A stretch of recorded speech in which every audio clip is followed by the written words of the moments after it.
Hello, greetings, wonderful viewers, wherever you are watching us globally. Welcome to Atlantic TV, the home of TV revolution. As always, we're located in the little smiling coast of West Africa, and tourists out there, please come and visit. You got very wonderful place that you can visit. And big thanks to Abubakar, Camera, and the GT board. We're right here. And of course, our studios is right here at the West Coast region side of Gambia, that is far to Como South, West Coast region. Welcome to another episode of your exclusive interview. My name is Bakary Manneh, fondly called Big Sam, and today in the studio is another wonderful. This time we're going from my own field, that is journalism, and we'll take it up. Like I said, this is all about people to tell their story, to motivate somebody out there to do the narrative, to change the narrative. Let's say positively for that matter. So today, my guest is no other than my own little brother, Kebba Ansu Manneh. They call him Nyancho. Kebba Ansu Manneh is a seasoned journalist for that matter, and of course, a correspondent for Alcamba Times. Kebba, welcome to exclusive interview. Thank you. Nyancho, welcome to Atlantic TV. I am very grateful to be here, and I want to say thank you very much for according me this opportunity to join you here and also tell my story. Yeah, so that people out there who knows Kebba but they don't know some of the details, they can also no, who might not know the other side of Kebba.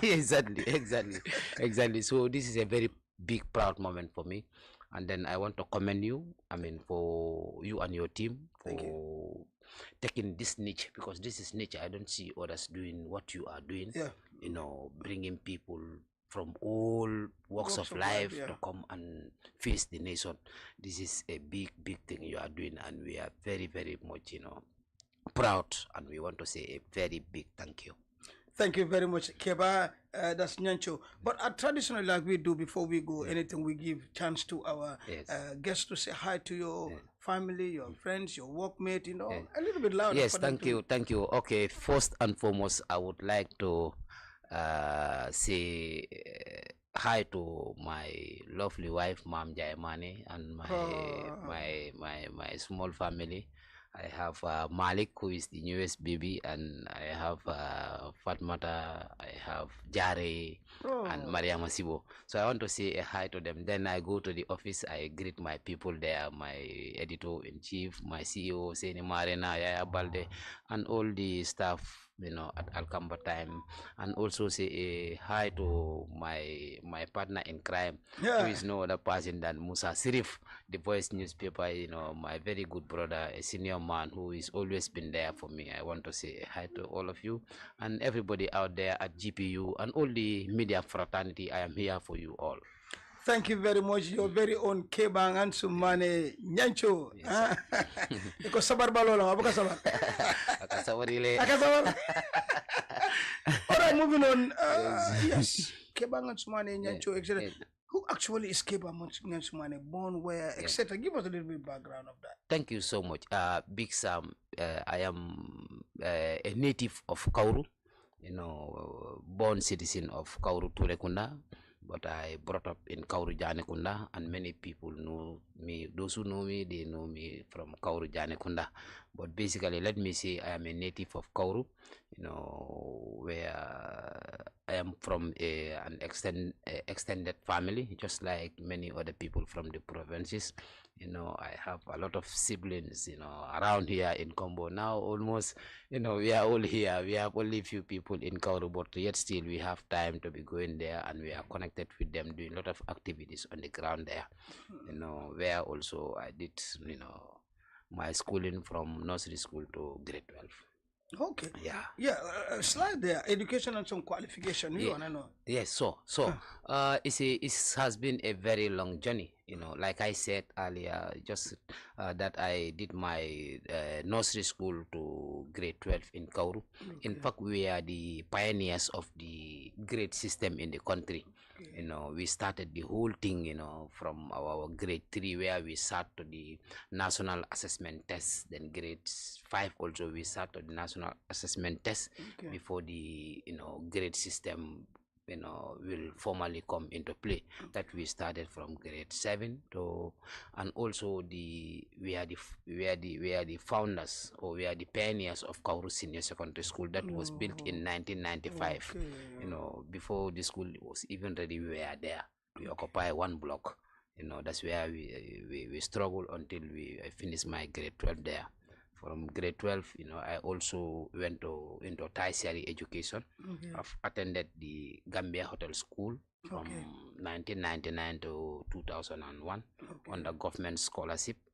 So I also did IT, travel and tourism management, a certificate diploma at Institute of Professional and Administrative Management, that is ITOC.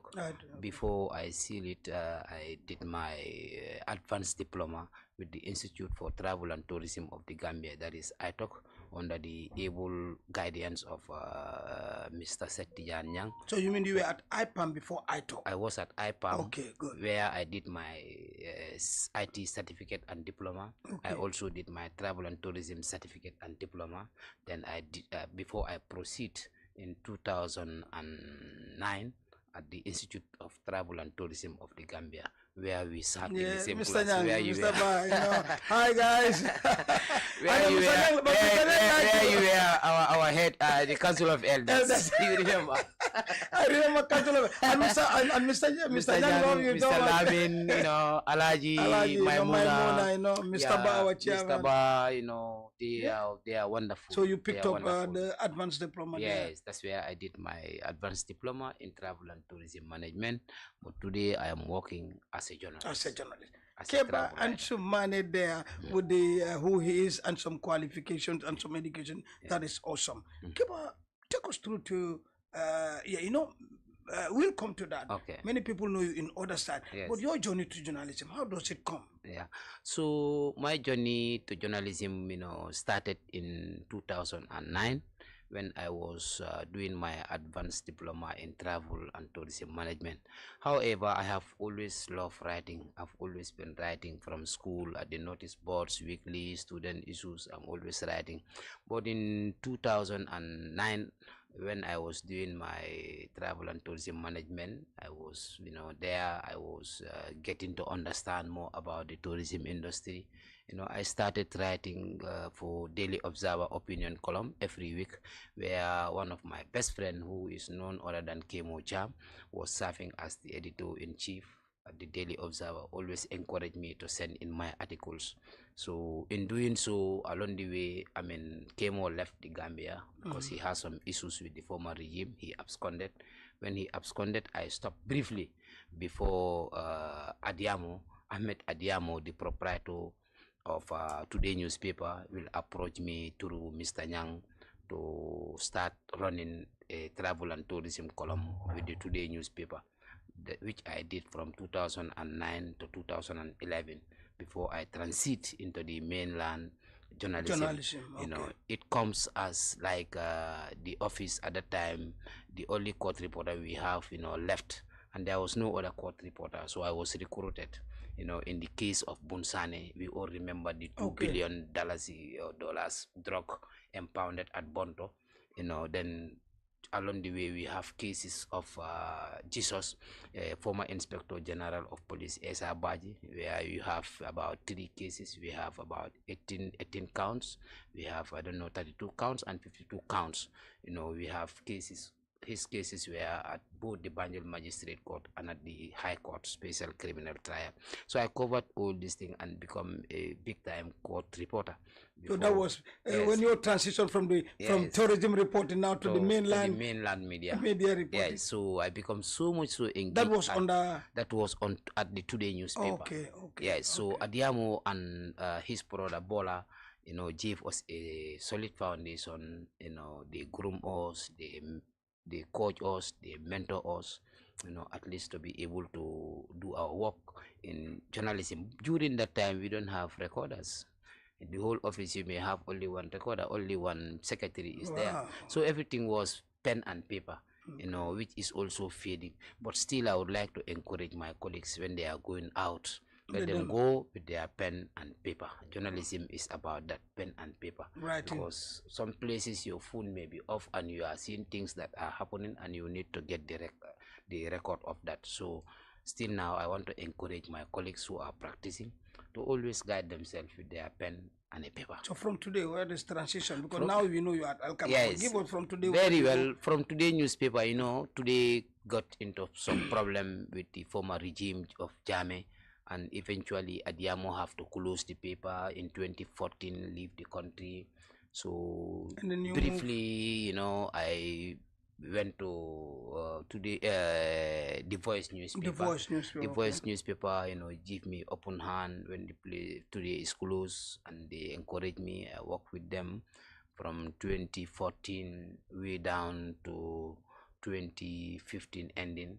You know, when I got into some political activities before coming back in you come to that, to that. From there, where do you go? I later work 2019. I come back to the media. I start working with the Chronicle newspaper, which was a household name in the Gambia. Chronicle. So during that time also I also have the opportunity to write for during Jammeh time I also have opportunity between 2011 to 2014. I have opportunity to work with the Diasporium. I have opportunity to file stories for Jollof News, and even for Freedom newspaper I have opportunity to file stories for them. Of course, you know that time when you want to send stories outside, you know, you are always afraid whether, you know, when you send they are monitoring you, and so we use, you know, anonymous, you know, website to send our, you know, fake feed very well, so that we'll be able to send the stories that are coming here, because it was very challenging. If you want to come out plain sometime, you may end up in trouble with the regime, you know, which was gagging on journalists. We have seen a lot of even journalists were killed, you know, including DA. So I work for, I filed stories for Freedom at that time, Jollof News, Diasporium. I wrote for all of them, you know, before I come to 2019 when I take full-time job again with the Chronicle newspaper. I was with Chronicle until 2022. Then, you know, then Chronicle also was shut down due to some administrative issues. And then before they will even shut down, I already left. And then you were at I was like, you know, I went back to the Voice newspaper doing my freelancing, doing my freelancing job before Alkamba Times will come up.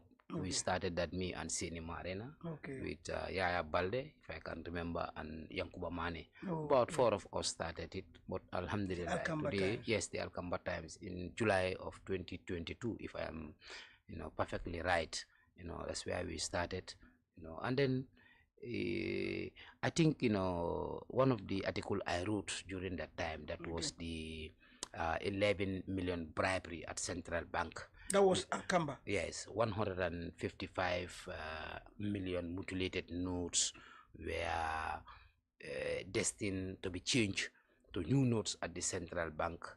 And then this was a revelation that I made to the Alkamba time. And then I think, you know, our breakthrough also, you know, partly, you know, start from that. But you are one of the senior reporters right now. Today I am the chief national correspondent for the Atlanta, for the Alkamba time. Not Atlantic, but the Alkamba Times. Alkamba Times newspaper. As a senior correspondent for the Alkamba Times, what is your day-to-day work with Alkamba, Kebba? Yes, my day-to-day work, you know, is to coordinate the activities with the editorial team and the editorial management board, you know, and also precisely my main focus now is on investigations, you know, and then probably do some little works, you know, on tourism, you know, environment, you know, you know, and then legal. And then this is a story that you will say. Yes. Still now I am focused on those because that's Kebba Ansu Manneh Nyancho, the one and only. Hey, of course, live an exclusive interview with me myself. That's my little brother right now. Thank you, sir. And of course, moving on, Kebba. let's talk about Keba apart from the journalist. Do you Yes. have any other work that you do? Yes. And then some of the activities that also you involve in. Let us know all that Oh, also what? within Okay. this question because I heard you touch about politics, but Yes. also is Yes. there any other work that you do and Yes. other activities? Very well. You know, I mentioned earlier that I attended the Gambia Hotel School under government sponsorship for 2 years, where I studied cookery and pastry at the Gambia Hotel School. So that was 2001, from 1999 to 2001. So between 2001 to 2003, I worked for few restaurants in Senegambia, African King and African Queen. Then 2003, I secured a job, of course, it's seasonal Atlantic Hotel, where I was recruited as the pizza chef, for 2020, 2003 to 2004, 2005. My job at the hotel was pizza, only focus on pizza. Then the subsequent 3, 4 season I worked with them, I was the night chef. So I served the Atlantic Hotel for 4 years as a night chef. Then from there I also worked for the Sultan Suites. Sultan Suites, I was the night chef at Sultan Suite. A lot of Gambians know Sultan. It was the busiest restaurant Yeah, in the the Gambia. most common and the most famous one It was the by most then. famous one Yeah. by 2008, 2009, 2010. Sultan was the busiest restaurant. I worked for them. Also worked for Maxisas. Okay. Maxisas also, I was a chef at Maxisas. I worked with them for 8 months. My last job from Maxisas, 2014, 2015, I worked for the Gaia Arts Cafe. Gaia. Gaia At Arts Senegambia. Cafe at Senegambia. Yeah. Gaia was the topmost restaurant in the Gambia, where you find quality, where you find the best foods in the country. And then it was not, for low class, if I may say. I may say it was for the high people, for the higher class. high Yes, class. yes. And Gaia saved me a lot. Gaia taught me a lot of things, because we have one of the best chef, Manding. She's a lady, and still now I don't know where she is, whether she's around. But I want to say a very big Hi thank you to to her, Manding. Manding. Yes, Exactly. for taking me through. And my final work was 2017 October, As a chef. after the election. Yes, As a chef. as a chef, because Okay. in 2017, there was an election for National Assembly in April. Then from April to October. In October, I picked up a job. During this period, I was just sitting. I have no job. I was searching for job. Then by October, the first chance that comes for me is to be a chef at the Big Apple restaurant. Oh, Big Apple. Which okay. is not also a small Yeah, place. Big Apple was one of the Yes, best. That's yes, my it place. was I one. used to be there. Very well. Okay. So beyond that, Mm-hmm. I also do, tour guiding. Okay. I do have some Yeah, because contracts. you do Yes, travel I and did tourism. travel and tourism management, so I Okay. do tour guiding. In fact, up to now, sometimes I do fixing, which is somehow a relative job to tour guiding. Okay. Like when foreign journalists come, I Okay. can take them in the country to do their report, or Oh, when they are okay. around, they Their want papers and their to reports, meet etc. ministers, they want to meet directors, they want to meet farmers, so I can take them and fix them Fix them with to all do those some. people to do their work in the country here. My last fixing job that I did was for the BBC. When Okay. I went with Yeah, I them. think I saw that story. Yes, BBC. Yeah. yes. When I went with them to Kanilai, during that time the rebels were fighting with the Senegalese government. Okay. So some bullets, were thrown inside Gambian territory. So we went for a documentary. We did. Okay. That was my last fixing job that I That you did do with them. for BBC in 2003. But Nacho, Yes. you do touch a little bit on politics Yes, politics, too. very well, very well, very well. A lot of people are making noise, so we don't want to make noise. But tell us that side Yes, of I Kebba. want to. That's what I'm saying. I said there are a lot of people who are taking credit. Okay. Now people are taking lot of credit for the change. In So Kebba as a politician. in 2016, Mhm. in 2015, Mhm. I left my job. I was paid 11,000 salary, Okay. 11,500. Okay. I was paid in 2015 Okay. by the Gaia Arts Cafe. Okay. And then I can tell you every Saturday I will have a tip, nothing less than 2,000, 1,005. It is not much. Every Saturday, when I close, I will have that as my pocket money, because during the week our tip we put it together. Yeah, I know. So and every Saturday we share it. So at least I can say during that time I was having a healthy life. You were stable. My life was stable. Exactly. Because I was in a good salary, and I could do a lot of things for myself at that time. So what do you do? But what I did was I left the job. I left the job to join the struggle to remove Yahya Jammeh from power. And how do you do that? And how I did that? Yes. The first opportunity came. Samba Jallo, who was the minority leader and also a friend, a colleague, and a classmate in Kauru. Okay. Honorable Samba Jallo invited me to join hands with them. And the first time to appear in political platform was the by-election 2015. Because if you could remember, our MP, who used to be Honorable Pamalik Sise, was dismissed from the National Assembly. Was dismissed from APRT, and he lost his seat at the Assembly. And then we went in for a by-election. And during this by-election, Samba Jallo invited me to go and help them, to go and help NRP so that we can secure that seat. In fact, at one point they want me to be there, but because there was a rift, some people in Kauru also have their own candidate. So I told them, let us, he's a senior brother, I give him chance to avoid, I know collusion. Yes, because I was they were members of the party, but I was invited. So I led that campaign against Jammeh. In 2016, July, August, and we prevailed over Jammeh. That was the first time Lower Salum Jammeh lost a seat, because from 1997 to 2012. And who was that? 5 times Jammeh won National Assembly. This time he lost, and who was the winner?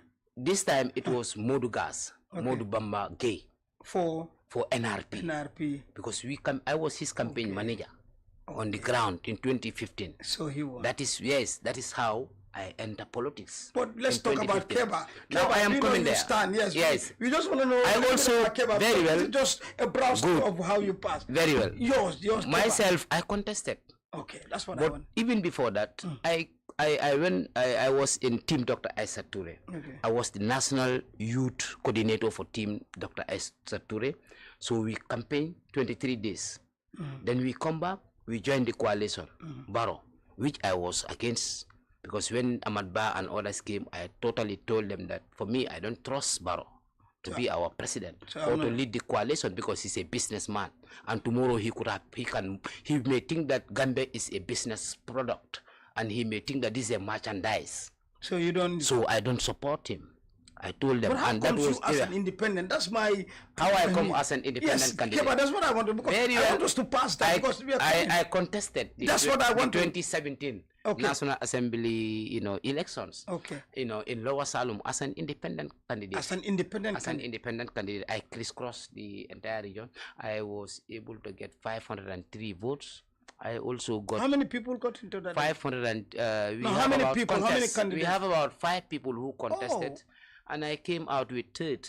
Yes, so Honorable Seni Jawara, who is serving his second term in Parliament. I think that's an NRP candidate. NRP candidate. So the second was? The second was Biran Sen. Biran was an independent. Biran was an independent from Balangar. And myself, I am from Janekund. I also contested as an independent candidate, and I got 503 votes. I was so happy. It gave me a big opportunity, because when I was going, I go, with the belief that if I am given the chance to take care of the consequences, I will deliver. I was ready for that, because I was ready to go in for the loss. Because let us remember, here the resources is not budgeted proportionately. This is why you find development in the coastal area. When you go to provinces, you feel bad. There is nothing there. Up to today, there are a lot of communities in the provinces that are not having water, potable water to drink. They don't have electricity. They don't have quality good roads. But all these things, we see them here, but not in the provinces. So that was my mission. That was all right. Let's Alhamdulillah. I first invite you here to congratulate you relating to your co-winner as the animal welfare advocate. I must say, thank you so much. This is very rare. And you were a co-winner with yes. Sire at GRTS. GRTS. Meanwhile, thank you so much for that. What can you tell us about that? Thank you so much. As I tell you, it came the award as the co-winner for animal welfare advocate of the year came as a big surprise. Okay. That was for the recognition of my job, the Animal Welfare Network Gambia. That is the composition of all the animal welfare advocate association. Their parent body, that is the Animal Welfare Network Gambia. Okay. Conferred that award for me for the little job I'm doing towards the advancement of animal welfare in the country. Okay. In terms of reportage. Of course, along the route, I did a lot of reports. I mentioned here earlier, the lumpy disease, that was lumpy skin disease. Okay. There was this also avian influenza. Okay. These are reports. I was the first person to write it before other media houses would even think of following up those stories. Okay. So I break all those stories, and those stories, they change a lot because they trigger government action. To take their position in terms of diagnosing and treating the animals that are affected. So these are small things, and also generally. You think it's small, but those are big, and that even give you an award, Kebba. Yes. That's why I said sometimes you'll be doing small things. You think it's not recognized when people out there are putting their eyes on you, and then I feel so happy because myself, my life depend on the animals. I am from the rural country. My survival, we use donkey carts, we use donkeys, and cow to plow our farms, to feed our family, to go to the rice field, do all those things because of the animals. So I can say they are part of my life. And then to write about them is not, another thing. Yes, that is just to continue, taking care of them. Because when I was at home in the province, I was the youngest. I was there with my uncles. So I was the youngest. So when it comes to animal welfare, I was the one who will take them, give them water, bring food. If I don't take them to the grass, I fight with my grandfather. He will beat me for not taking care of the animal. So you see, I love the animals. And I know you are very strong-headed. Yes. Right now, you are very. I really depend on Gambia President so much. But honestly, what do you have for the people that give you that award? Yes, I am very grateful. I am very grateful because there are people who are so passionate. If we can see, there are a lot of things changes. How people were handling their animals here. So these people who gave me the award, their mission is to focus on the welfare of animals, to change the narrative, to change how people are doing things, beating animals. They are using them, they are making a lot of money, they are not taking care of them. So the animal welfare advocates, they are sensitizing them. They are always on sensitization, going throughout the length and breadth of the country. So they know what everybody is doing, and then they single out me among the lot. I feel so happy, and I want to say a very big thank you to Dr. Kebba, who used to be the former director of veterinary and now a leading animal welfare. In fact, the father of animal welfare in the Gambia, is Dr. Kebba. Thank you, Dr. Then we have Dr. Buba Baji, Veterinary Without Borders, who is also a Gambian doing a great thing at the international level. So for them to recognize me, as an advocate, to recognize my advocacy for animal welfare is a great honor. And I definitely appreciate it, and I want to say a very big thank you to all the animal welfare advocates in the country. And your co-winner to Sally. Yes, and my very own sister, who is Sire also, is great, doing great as far as animal welfare and health is concerned. She is running a weekly television program. I know we'll get her on this program, Kebba. Yes. You can facilitate that. Yes, I can facilitate that. But Kebba, before we go, what is your most important message that you want to send across? It could be anything. That's depend on you. What is the and I want you to face them and then give them. I think this is our country, and all of us, have a stake in the development of this country. I told you I left a very successful job in 2015 to join politics, not to get money, not to be a money man, but to contribute to the advancement of my country, through the National Assembly, which did not go well. But it does not stop me. I have to continue doing things, and I want to encourage every Gambian, wherever you are, whatever walk of life you may find yourself is, you do it that you are serving the country.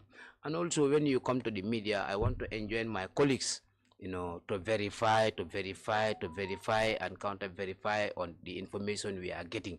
We are in a new world. We are a lot of citizen journalists. People don't have time to find out whether what they are seeing, all what they are seeing on the net are consumable. And as journalists, we should not stop from what we pick from the net. We should go beyond that. We should go and engage the right authorities. And then we move on. For the youths, I would like to advise them to be focused on what they are doing and avoid any illegal activity or illegal things that their peers may try to entice them into. We have all seen the destruction coups is doing to our youths. We have seen a lot of youth, quite a few number of youths have died because of coups and the like.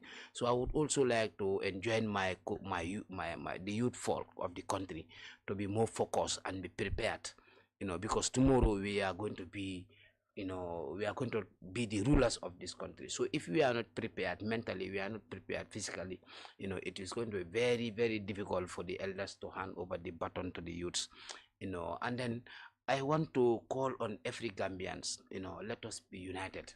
Let us not allow to be divided by political rhetorics, by tribal sentiments. We are one, we are the same people.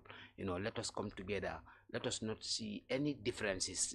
We have the chance to belong to any political party, but that should not, bring any acrimonies within our tribe, within our relationship. So I want to call for unity among the Gambians, and also the authorities. I want to call on them, to focus on their job. We have seen the president is, using, about 40-something million on this store. For me, I think that is not necessary. It is not necessary, because all this money is giving out, or they are spoiling in the provinces. I mean, I was thinking, I say, what is going on? Because the Maputo, declaration is saying every country should spend 10% of their allocate 10% of the budget for agriculture. And here in the Gambia, we are not even budgeting 2% in the agriculture. And we have seen even the office of the president is consuming more than the entire agriculture sector. This is very, very disappointing. And we see again our authorities, the president going around again, spending over 42 million. Maybe at the end of the day, it's even more than 100 million. If you look at the previous year, because what is always budgeted and what is spent is always a way apart. I want to suggest to the government, instead of spending all this money, why not every year we do a sort of an award for our farmers? Maybe this money we are spending, we can spend a fraction of 10 million to 10 farmers to develop their farms. Yeah. Before we will come back there next year, we see them, they have develop something. They develop something. So that's yes, message for you, right? That is my message to the authorities and the media chiefs. A very good one. Media chiefs, not before we go, the media because chiefs I'm a media also, chief too. Yeah, the media quick chief. One. I want them to open the space. I want them to be supportive. Of course, we all know how they are struggling, in terms of financial resources. But still now, I want them to put more on their reporters. Because if they don't support their reporters will sit at home, cook stories. They will not inject a lot of energy. And to bring out quality stories, it means you need finance, you need transportation, you need motivation, even salary. Some of them, they are not even giving out salary, and they should start paying so salary. Media chiefs like Big Sam and the rest, we are motivated. Yes. And Edward, Kebba, anyway, thank you so much. It's been a very fruitful discussion. Yes, and I think that story was another amazing one that people out there can definitely utilize. Thank you so much for coming. So much. That was Kebba Ansu, Manneh, the senior reporter for Alkama Times in the Gambia and part of the Gambia Press Union, GPU. Thanks everybody. And before I go, thank you to my assistant camera Kumis la class, huh? There is your voice, salute Nala. I'm in the Sisangari, Tomal Galas, huh? A big thanks to my favorite Aliu Badra Saja and my favorite cameraman, the man today behind the wheel, that is Edward Nuhabaji. From me, Big Sam. Of course, exclusive interview will come more on your way. On that note, thank you so much. Thank you so much. Bye. Baraga.